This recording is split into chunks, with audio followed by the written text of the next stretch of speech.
ማንቸስተር ዩናይትድ ሰሞኑን ሁለት ዋና ዋና ቦታዎች ላይ ተጫዋቾችን ሊያስፈርም እንደሆነ እንዲሁም ለአንደኛው ቅድሚያ ሰጥተዋል፣ ለአንደኛው ደግሞ ቅድሚያ አልሰጠም የሚሉ የተለያዩ መረጃዎች እየወጡ ይገኛሉ።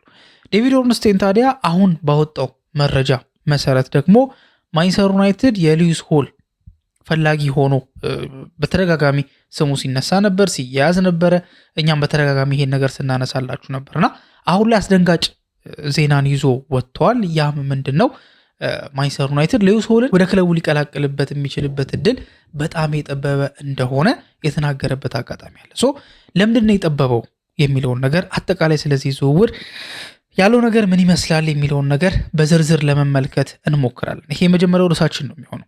ሁለተኛው ርዕሳችን ደግሞ የሚሆነው ኢኔዮሶች እስካሁን ባለው እንቅስቃሴ ያገኟቸው ገንዘቦች አሉ፣ ወይም ደግሞ ለምንድን ነው እስካሁን ድረስ ትልልቅ የሚባሉ ዝውውሮች ሊፈጸሙ ያልቻሉት? የ100 ሚሊዮን ፓውንድ ዝውውር ለምንድን ነው ሊፈጸም ያልቻሉ?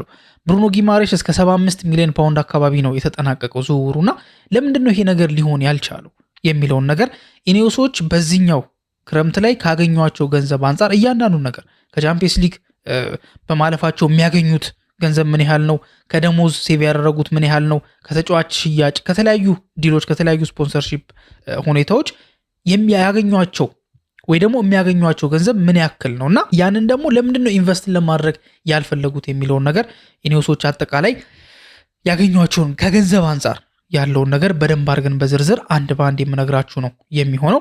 ሶስተኛውን የመጨረሻው ርዕሳችን ደግሞ የሚሆነው ማርከስ ራሽፎርድ ወደ ማንቸስተር ዩናይትድ ትሬኒንግ ሊመለስ የሚችልበት እድል ሰፊ እንደሆነ ይታወቃል። እስካሁን ድረስ የትም ክለብ አልሄደም። ስለዚህ ቀጣይ ሙቭ ሊሆን የሚችለው ወደ ማንቸስተር ዩናይትድ መመለስ ነው። ስለዚህ ከቲሙ ጋር ተመልሶ ጨዋታዎችን ማድረግ ምናምን ነገር ነው ከዚህ በኋላ የሚቀረው ማለት ነውና ማርከስ ራሽፎርድ ሊበቀል የሚችልበት አንድ መንገድ አለ። ያ መንገድ ምንድን ነው?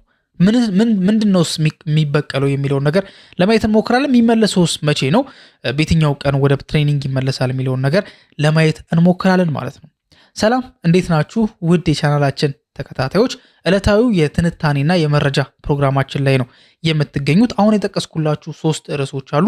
በእነዚህ 3 ርዕሶች ዙሪያ ሰፋ ያለ መረጃ የምትፈልጉ ከሆነ ይህንን ቪዲዮ እስከ መጨረሻው ድረስ እንድትከታተሉት እጋብዛችኋለሁ። ታዲያ ለዚህ ቻናል አዲስ ከሆናችሁ ሰብስክራይብ እያደረጋችሁ ቤተሰብ መሆናችሁን እንዳትረሱ። አዲስ ካልሆናችሁና ኦልሬዲ ሰብስክራይብ ካደረጋችሁ ደግሞ ሼር በማድረግ ብዙ ቦታ እንድንደርስ እንድታደርጉ፣ ላይክ በማድረግ ኮሜንት ላይ ደግሞ የተሰማችሁን ነገር በመጻፍ ከኛ ጋር ያላችሁን አብሮነት እንድታሳዩን ለማስታወስ እፈልጋለሁ። መልካም ቆይታ እንጠመኝ። ማንቸስተር ዩናይትድ ረዘም ላለ ጊዜ በሚድፊልድ ቦታ ላይ ተጫዋቾችን ለማስፈረም ጥረት ሲያደርግ የተለያዩ ተጫዋቾች ከማንቸስተር ዩናይትድ ጋር ስማቸው ሲያያዝ የሰማንበትን የተከታተልንበትን አጋጣሚ እናስታውሳለን አይደለ?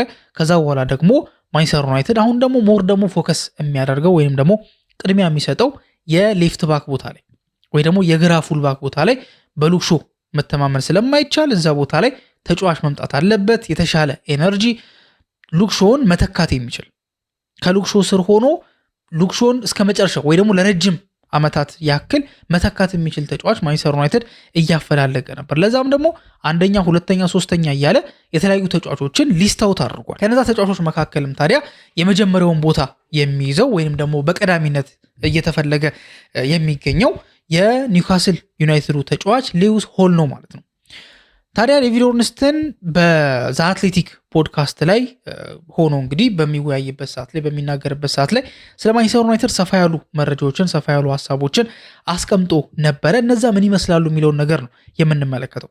መጀመሪያ ያነሳው ነገር ምንድነው? ታስታውሱ እንደሆነ ልክ የዝውውር መስኮቱ ከመከፈቱ በፊት ዴቪድ ኦርንስቴን አንድ ጠንከር ያለ አስተያየት ተናግሮ ነበር ወይ ደግሞ አስተያየት ሰጥቶ ነበር።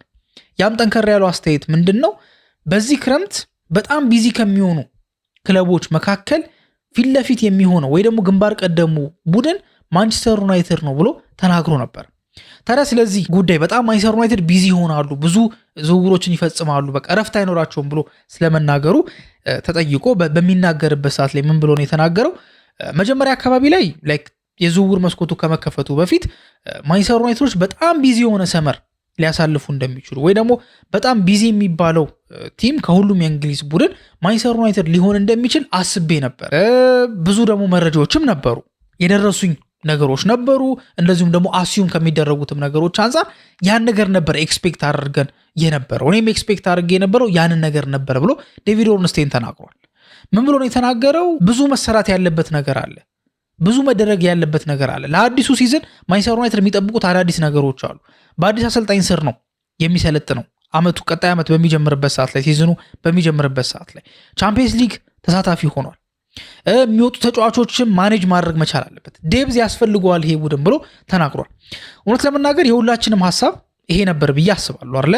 ማንቸስተር ዩናይትድ ከነበረበት ሁኔታዎች አንጻር ከሚያስፈልጉት ተጫዋቾች አንጻር ምን ያህል መልሶ ግንባታ ያስፈልገዋል፣ ማይክል ካሪክ የተሰጠችውን ትንሽ ጊዜ እንዴት አድርጎ ተጠቅሞታል፣ እንዴት አድርጎ እስከ መጨረሻው ድረስ ይሄ ምንድነው ይገባዋል እስከምንል ድረስ ቀጣይ ድል ይገባዋል እስከምንል ድረስ ምን ያህል ተጠቅሞታል የሚለውን ነገር ስንመለከት ማንቸስተር ዩናይትድ የምርም በዚህኛው ክረምት ላይ ብዙ ተጫዋቾችን ሊያስፈርሙ የሚችሉበት የማያስፈልጉ ተጫዋቾች ደግሞ ሊወገዱ የሚችሉበት እድል ሰፊ ነው ተብሎ ታስቦ ነው። ከምን አንጻር ቅድም ዴቪድ ኦርንስቴን አለው ካልኳችሁ ነገር አንጻር ማንቸስተር ዩናይትድ ቀጣይ ቻምፒየንስ ሊግ ተሳታፊ ነው።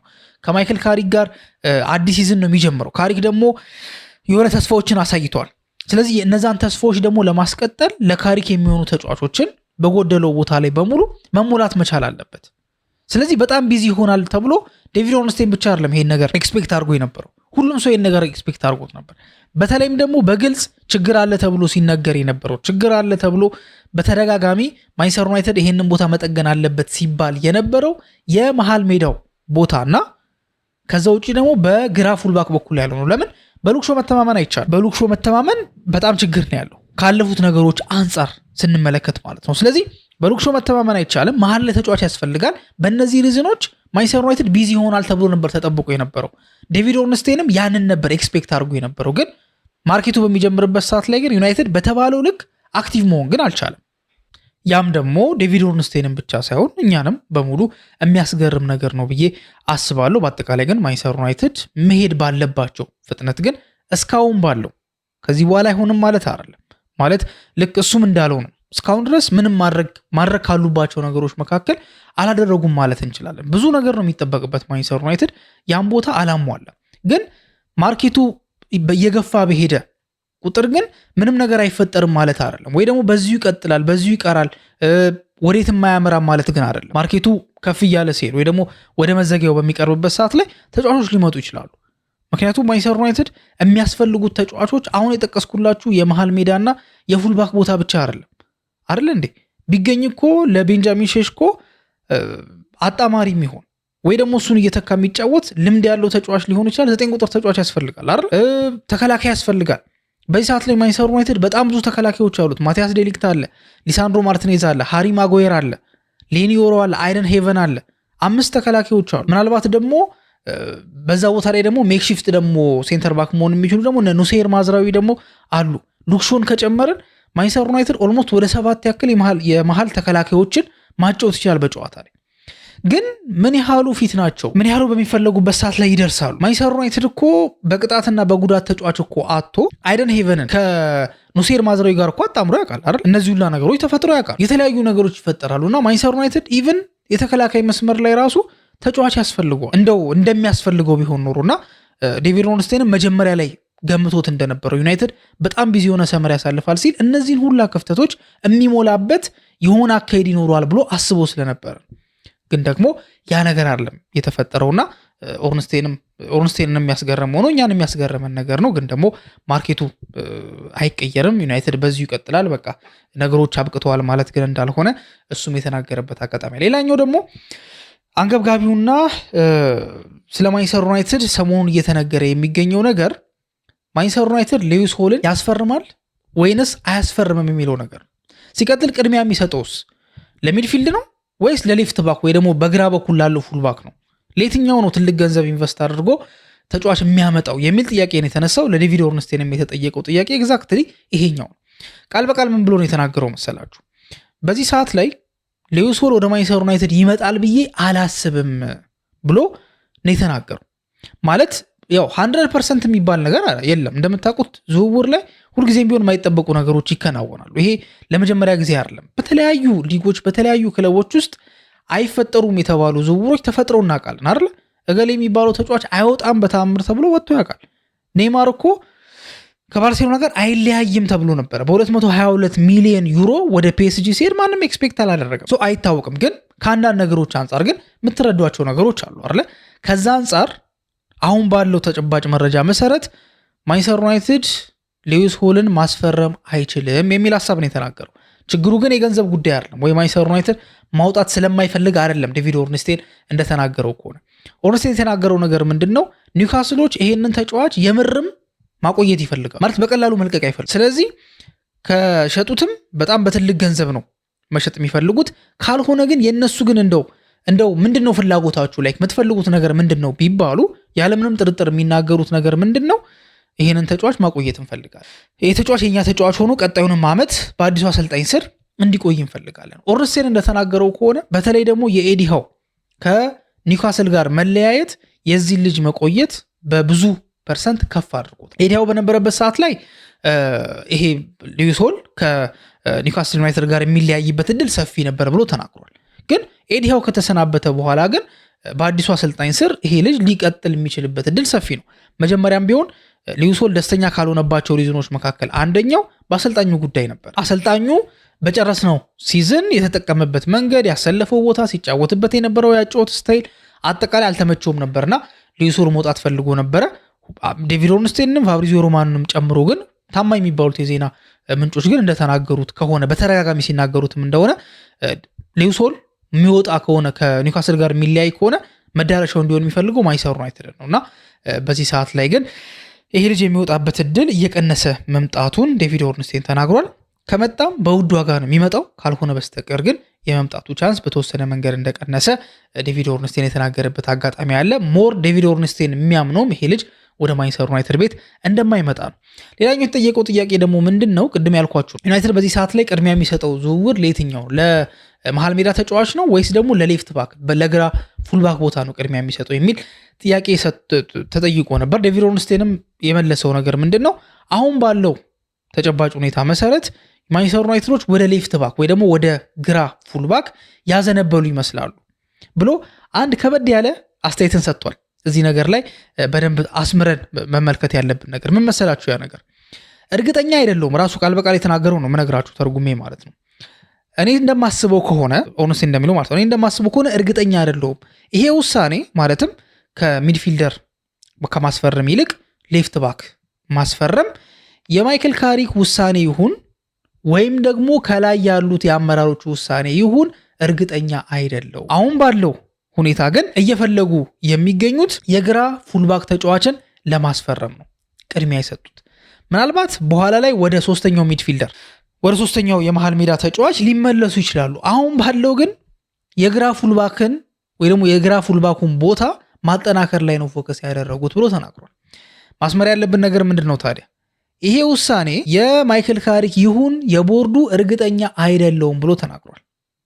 ይሄ ማለት ምን ማለት ነው?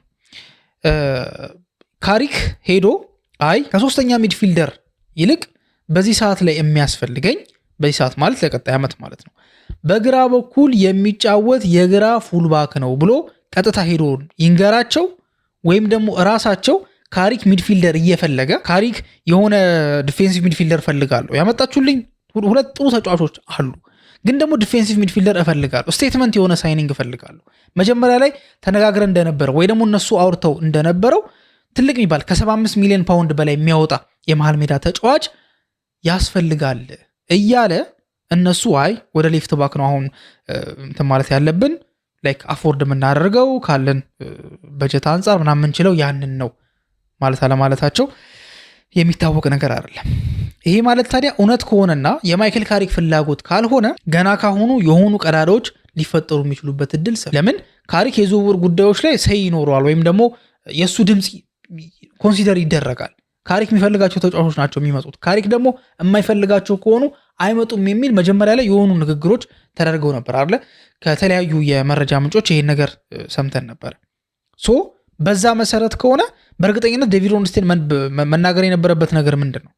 አይ ካሪክ የፈለገው በዚህ ሰዓት ላይ ሌፍት ባክ ነው፣ ስለዚህ ኢኔዮሶች ሶስተኛ ሚድፊልደር ነበር እየፈለጉ የነበሩት።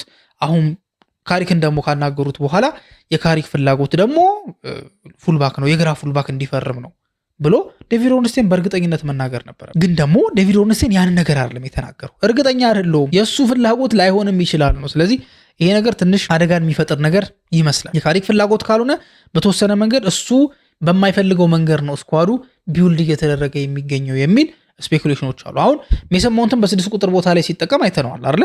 በ6 ቁጥር ቦታ ላይ ሲጠቀም ታዲያ ጀስት እሱ ሜሰን ማውንት ስላለ እዛ ቦታ ላይ እሱን አጫውተዋለሁ። ሲቀጥል ደግሞ አንድሬ ሳንቶስ እና ዩሪ ቴሌማንስ ስላሉ በቂ ነው፣ የመሃል ቦታው በቂ ነው ብሎ አስቦ ያን ነገር መሞከረን ይጀምር። ኢኔዮሶች ደግሞ መጥተው እኛ አቅም የለንም በዚህ ሰዓት ላይ ልንገዛልህ አንችልም፣ አንተ ያልከውን ወይ ደግሞ ለአንተ ቃል የገባልንልን ሶስተኛ ሚድፊልደር በዚህ ሰዓት ላይ ላንድ ማድረግ አንችልም፣ ስለዚህ ሌሎች አማራጮችን ፈልግ ሊሉት የሚችሉበትም እድል አለ። ግን ያንን ግን ፍንጩን ግን ተመልክተናል። ካሪክ 6 ቁጥር ቦታ ላይ ሜሰን ማውንትን ሲያጫውተው የማንቸስተር ዩናይትድ የትራንስፈር ታርጌት ላይ የሆነ አይነት ዩተርን እንደተፈጠረ ለመናገር ያስችላል። አሁን ትልቁ ነገር ምን መሰላችሁ? ማንቸስተር ዩናይትዶች ሚድፊልደርም ቅድሚያ ይስጡ፣ ፉልባክ ባላቸው አቅም በሙሉ ማርኬቱ ላይ መሄድ መቻል አለባቸው። አሁን ሶስተኛ ሚድፊልደር እየተባለ ነው። እነ ባሌባ፣ እነ ቹዋሜኒ፣ እነ ዋርተን፣ እነ ማኑ ኮኔ ብዙ ተጫዋቾች ሲነሱ ቆይተዋል በዚህ በሶስተኛ ሚድፊልድ ቦታ ላይ ማለት ነው። ታዲያ አሁን ላይ ደግሞ አይ ሌፍት ባክ ነው ከተባለ ሌፍት ባክ ላይ ደግሞ ሊዮሶል ብቻ አይደለም አርለንድ አማራጭ መያዝ ያለበት። ሁለት አዳጋች የሆኑ ዝውውሮችን ይዞ በነዛ ዝውውሮች ላይ ተስፋ ማድረግ ትክክል ነው ብዬ አላስብም። ሁለት አዳጋች ናቸው ያልኩት ምንድን ነው?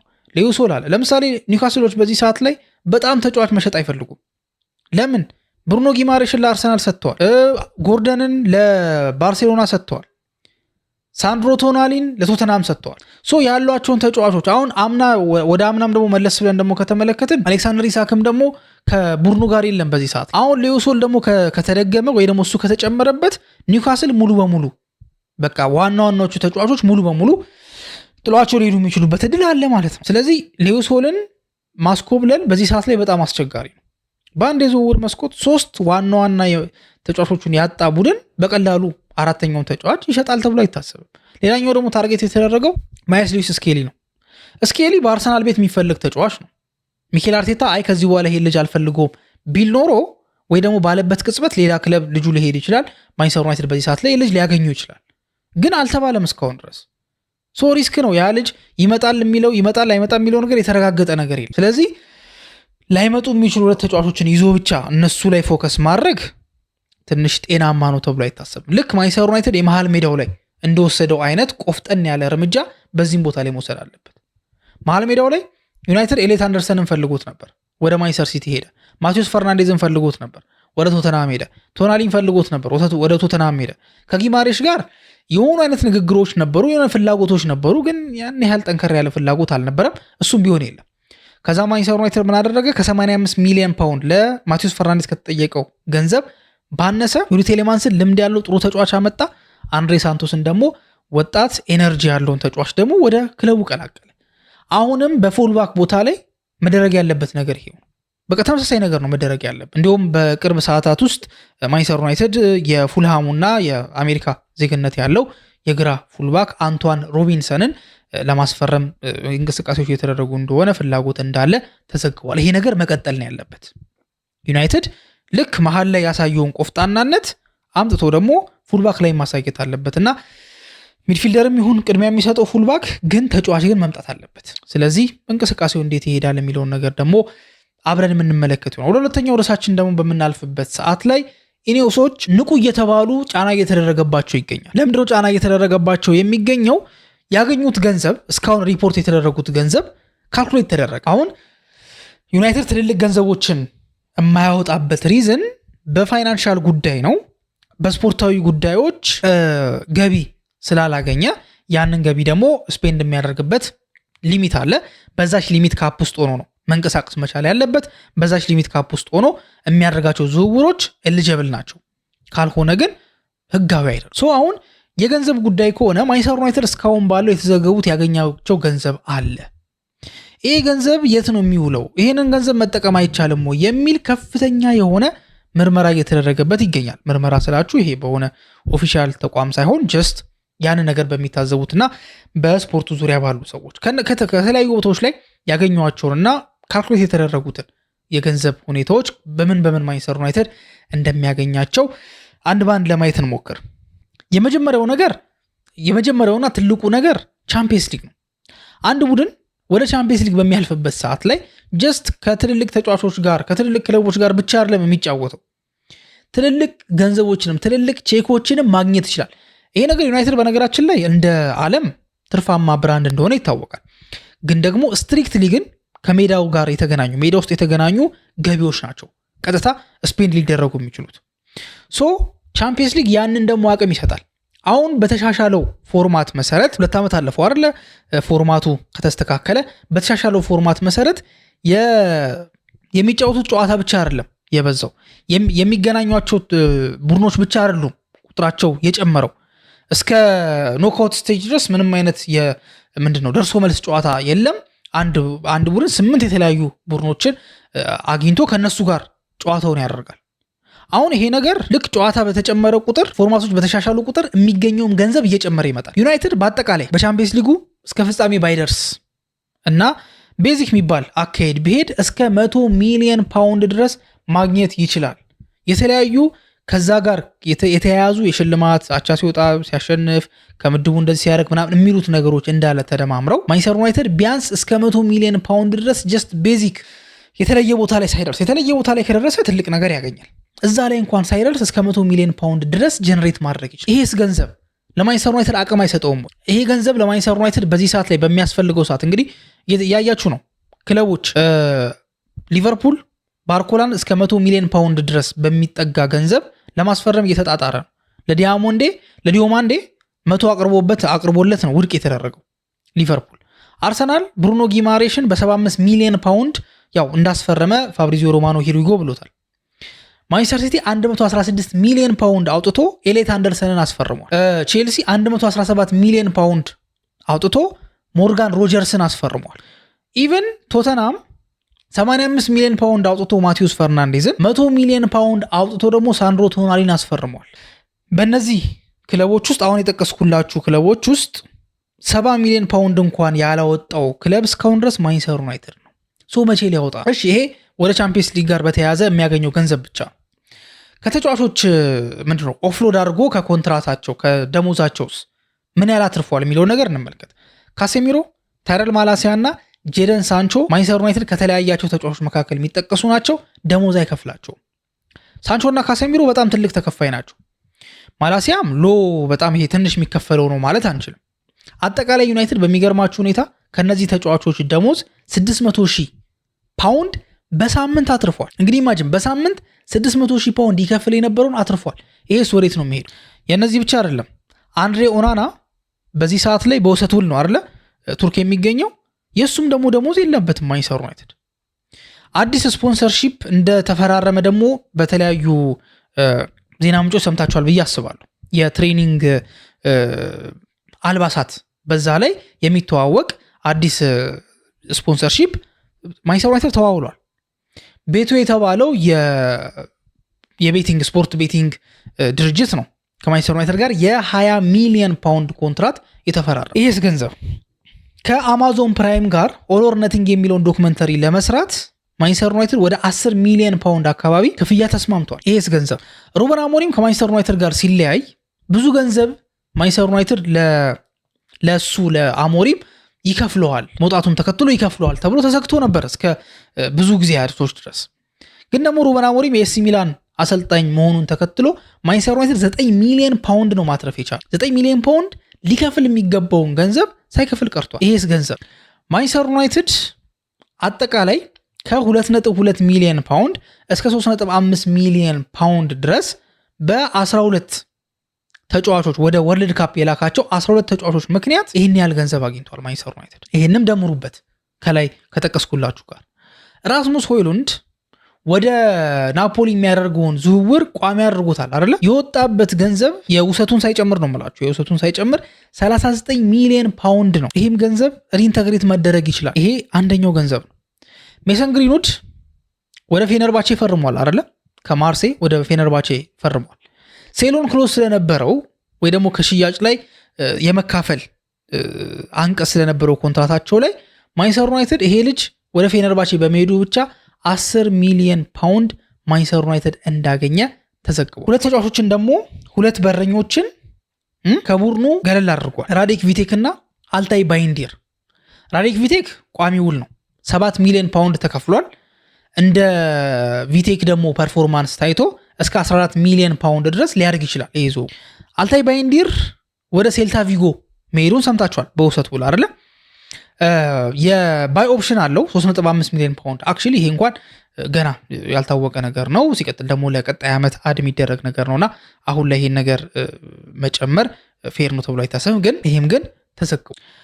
ታዲያ ማንቸስተር ዩናይትድ በእንደዚህ አይነት መንገድ ፋይናንሱን አስተካክሎ ለምንድን ነው በትራንስፈር ዊንዶ ላይ ተለቅ ያለ ገንዘብ ለማውጣት ፍላጎት የሌለው? ለምንድን ነው የ75 ሚሊዮን ፓውንድ ተጫዋቾችን የማያስፈርመው? 80 ሚሊዮን ፓውንድ ለምሮ የማያስፈርም? ብሩኖ ጊማሬሽ 75 ሚሊዮን ፓውንድ ነው የወጣበት። ዩናይትድ ይህን አፎርድ ማድረግ አይችልም ወይ? ሌላም ደግሞ ትልቅ ገንዘብ የሚጠይቁ ዝውውሮች ላይ ለምንድን ነው ኢንጌጅ የማያደርገው? ያለው በጀት እንዳለ ሆኖ እነዚህም ደግሞ ገንዘቦች የመጡበት መንገድ ማንቸስተር ዩናይትድ ሊጠቅም የሚችል አይደለም ወይ የሚል ሀሳብ ተነስቷል። በመጨረሻም ደግሞ በዚህ ዘገባ ላይ ስመለከት ያገኙት ማይክል ካሪክም ደግሞ የሆነ በቃ ሊደገፍ ይገባል ያሳየው ነገር በአመቱ በተሰጠው ያች ትንሽ ጊዜያቶች ውስጥ ያሳየው ነገር በጣም ተስፋ ሰጪ ነው። ያን ነገር ኢኔዮሶች ሰፖርት ሊያደርጉት ይገባል፣ ኢኔዮሶች አብሮት እንደሆኑ ማሳየት አለባቸው የሚል ጠንከር ያለ አስተያየት ተሰጥቷልና ኢኔዮሶች ሊነቁ ይገባል፣ ፈዘዋል የሚል ሀሳብ ተሰጥቷል ማለት ነው። ወደ ሶስተኛውና መጨረሻው ርዕሳችን ደግሞ በምንሄድበት ሰዓት ላይ ወደ ማርከስ ራሽፎርድ እንመጣለን። ማርከስ ራሽፎርድ ምንድነው ወርልድ ካፕ ላይ ስለተጫወተ የ3 ሳምንት ብሬክ እንደተሰጠው ይታወቃል። እሱ ብቻ አይደለም፣ ሊሳንድሮ ማርቲኔዝም የፍጻሜው ላይ ተጫወታል። የደረጃ ጨዋታ ላይ የተጫወቱት ሳይሆን ከክለቡ ጋር ከብሔራዊ ቡድኑ ጋር የነበሩት ኮቢ ሜኑም ነበረ፣ ራሱ ማርከስ ራሽፎርድም ነበረ። ስለዚህ የ3 ሳምንቱን ብሬክ ጨርሶ ይሄ ተጫዋች ወደ ማንቸስተር ዩናይትድ ፕሪሲዝን ሪፖርት ያደርጋል ተብሎ ይጠበቃል። መቼ ነው ሪፖርት የሚያደርገው? ቀጣይ ሰኞ ሁለቱም ኮቢ ሜኑም እንደዚሁም ደግሞ ማርከስ ራሽፎርድም ቀጣይ ሰኞ ሪፖርት ያደርጋሉ ወደ ፕሪሲዝን። ሪፖርት ያደርጋሉ ማለት ወደ ፕሪሲዝን ይቀላቀላሉ ማለት ነው። እንግዲህ ያው የኮቢ ሜኑ መቀላቀል ወደ ፕሪሲዝን የሚገርም ነገር የለውም፣ የሚታወቅ ነገር ነው። ግን ማርከስ ራሽፎርድ ግን ወደዛ መምጣቱ ግን ትንሽ አወያይቷል። ስለዚህ ቀጣይ ሳምንት ላይ ማርከስ ራሽፎርድ ማንቸስተር ዩናይትድን ወደ ሪፐብሊክ ኦፍ አየርላንድ በሚገኘው ሜኑዝ ትሬኒንግ ካምፕ ሊቀላቀላቸው የሚችልበት እድል አለ ተብሎ ይታሰባል ማለት ነው። ያ ነገር የሚሆን ከሆነና ማርከስ ራሽፎርድ ሰኞ ዕለት ከማንቸስተር ዩናይትድ ጋር ከተገናኘ ፕሪሲዝን ትሬኒንጉን የሚሰራ ከሆነ የመጀመሪያው ጨዋታው ከማጋር ይመስላችኋል? ከኤሲ ሚላን ጋር ኦገስት 15 ላይ ከኤሲ ሚላን ጋር ይጫወታል። የኤሲ ሚላን ደግሞ አዲሱ አሰልጣኝ ማን ነው? ሩበን አሞሪም ነው። በሮክላው የሚደረግ ጨዋታ ነውና የአሞሪሙ ኤሲ ሚላን ከማይክል ካሪኩ ማንቸስተር ዩናይትድ ጋር ይገናኛሉ። ስለዚህ ማርከስ ራሽፎርድ የዩናይትድ ድጋሚ ተጫዋች ሆኖ ሊጫወት የሚችለው የመጀመሪያው ጨዋታ ከአሞሪም ጋር ነው። አክቹሊ ዩናይትድ እኮ በመሃል እኮ ጨዋታ አለ ከሊድስ ጋር በክሮክ ፓርክ ሮብለት ጨዋታ ያደርጋሉ። ግን ደግሞ ሰኞ ዕለት ይሄ ልጅ ሪፖርት አድርጎ ሰኞና ማክሰኞ ሰርቶ ሮብለት ጨዋታ ይጫወታል ተብሎ አይታሰብምና ለዛ ነው የመጀመሪያ ጨዋታው የሚሆነው በኦገስት 15 ከኤሲ ሚላን ጋር ነው። ይሄ ማለት ደግሞ ከሩበን አሞሪም ጋር ይገናኛል። ሩበን አሞሪም ማለት ደግሞ ከማርከስ ራሽፎርድ ጋር መጥፎ ግንኙነት ያለው ሰው ነው። ሶ ፋይናሊ ለሩበን አሞሪሙን ቡድን በማሸነፍ እዛ ላይ ጎል በማስቆጠር የሆነ አይነት መልእክት ማስተላለፍ የሚችልበት እድል አለ ተብሎ ነው የሚታሰብ። ታዲያ እንደምታውቁት ማርከስ ራሽፎርድ ወደ ማንቸስተር ዩናይትድ በጭራሽ የማይመጣ ተጫዋች ነው። ቦምብ ስኳድ ውስጥ መካተት ያለበት ነው። ምንም የተባለ ነገር የለም። ካሪክ እንደምታውቁት በጣም የተረጋጋ ሰው ነው። ከማርከስ ራሽፎርድ ጋር 2016 ላይ ቲሜት ነበሩ። አንድ ላይ ተጫውተዋል ማርከስ ራሽፎርድ እና ማይክል ካሪክ። እንደዚሁም ደግሞ ለአመታት ደግሞ በኦሌ ስር ሆኖ ደግሞ ኮች አድርጎታል ማለት አሰልጥኖታል። 3 ጨዋታዎችን ደግሞ በ2021 ላይ በዋና አሰልጣኝ ሆኖ የመራበት አጋጣሚ አለና ራሽፎርድን ለመቀበል አሁንም ቢሆን ማይክል ካሪክ እያንገራገረ አይደለም፣ ወይንም ደግሞ በጭራሽ የተጫዋች መምጣት የለበትም ብሎ ጠንከር ያለ ሀሳብ አልያዘም። ታዲያ አምና ከማንቸስተር ዩናይትድ ጋር ራሽፎርድ ተለያይቶ ባርሴሎናን በሚቀላቀልበት ሰዓት ላይ በጁላይ ወር ላይ ማንም ሰው አልጠበቀም ነበር። ተመልሶ መጥቶ ከማንቸስተር ዩናይትድ ጋር ይጫወታል፣ ለማንቸስተር ዩናይትድ ይጫወታል፣ ከማንቸስተር ዩናይትድ ጋር ሲዝኑን ይጀምራል፣ ኢቨን ፕሪሲዝን ላይ ከማንቸስተር ዩናይትድ ጋር ይሆናል ብሎ ማንም ኤክስፔክት አላደረገም ነበር። እንዲሁም እኮ ኤክስፔክት አልተደረገም ብቻ ነው ውሰት እኮ ነው። ግን ያው ባርሳ ይገዛዋል ተብሎ ታስቦ ነበር። ባርሳ ባይገዛውም ደግሞ ሌሎች የሚፈልጉት ክለቦች ስላሉ እነሱ ምናልባት መጥተው ይገዙታል የሚል ሀሳብ ነበርና 10 ቁጥር ሲለብሰው የነበረው 10 ቁጥር ማሊያ ራሱ ለማቲያስ ኩኛ የተሰጠበትን አጋጣሚ ተመልክተናል። ለመጨረሻ ጊዜ ማርከስ ራሽፎርድ ለማንቸስተር ዩናይትድ የተጫወተው በዲሴምበር 12 በዩሮፓ ሊግ ጨዋታ ከቪክቶሪያ ፕሌዘን ጋር ነበር። እንደምታውቁት አሞሪም የማንቸስተር ዩናይትድ አሰልጣኝ በሆነ ገና ጀስት በወር ጊዜ ውስጥ ነበር ከማርከስ ራሽፎርድ ጋር ከፍተኛ ግጭት ውስጥ የገቡት። ትሬኒንግ ላይ ራሽፎርድ እያደረገ በነበረው ነገር ሩበን አሞሪም ደስተኛ አልነበረም። ስለዚህ ወዲያው በዲሴምበር 15 ምንድነው የማንቸስተር ደርቢ ጨዋታ ማንቸስተር ዩናይትድ 2-1 ያሸነፈበትን ጨዋታ እሱንና አሌሃንድሮ ጋርናቾን ቤንች ያደረገበት አጋጣሚ ነበረ። ሌሎችም ድራማዎች ነበሩ አይደለ? ከዛ በኋላ አሞሪም በጣም በሚገርም መንገድ የሆነ በጣም አስደናቂ አጨቃጫቂ የሚባል አስተያየት የሰጠበትን አጋጣሚ ታስታውሳላችሁ አይደለ?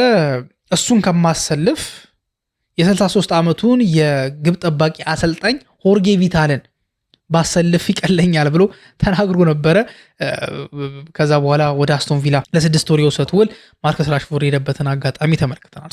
አሁን ባለው መረጃ መሰረት ማርከስ ራሽፎርድ ወደ ማንቸስተር ዩናይትድ ቤት የሚመለስበት እድል በጣም ሰፊ ነው። የሱ ወኪሎችም የሱ ቲምም እያሰበ የሚገኘው በዚህ ሰዓት ላይ ራሽፎርድ የማንቸስተር ዩናይትድ ተጫዋች ይሆናል። አሁንም የተረጋገጠ ነገር የለም። ይሄ ልጅ ቀጣይ ዓመት ከማንቸስተር ዩናይትድ ጋር ሲዝኑን ይጀምራል ተብሎ የተረጋገጠ ነገር የለም። ግን የፕሪሲዝኑ ጉዳይ ግን ኦልሞስት የተረጋገጠ ነው። በመሀል ሌላ ክለብ ለመሄድ አልቻለም። ያው እንደምታውቁ 325,000 ፓውንድ በሳምንት ይከፈለዋል ተጫዋች። 2023 ላይ ነው ይሄንን ኮንትራት የተፈራረመውና ይህንን ደግሞ ሌሎች ክለቦች አፎርድ አያደርጉትም፣ ለመክፈል ፈቃደኛ አይደሉም። ባርሴሎና 26 ሚሊዮን ፓውንድ የመግዛት አማራጩን ያልተጠቀመው አንድም የማርከስ ራሽፎርድ ደሞዝ በጣም አንሪያሊስቲክ ስለሆነባቸውና ለነሱ የማያዋጣ ሆኖ ስለተገኘ እንደሆነ ይታወቃል።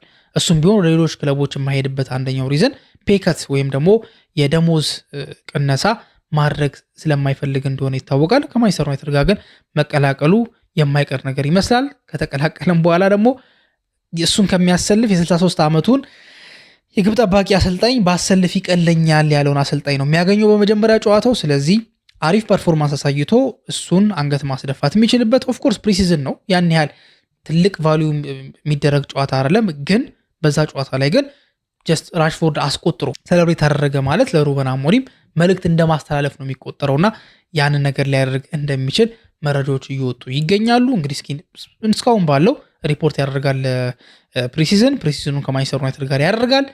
ግን ደግሞ የዝውውሩ ግን ገና ስለሆነ ግን ሊወጣ የሚችልበት እድል አለ።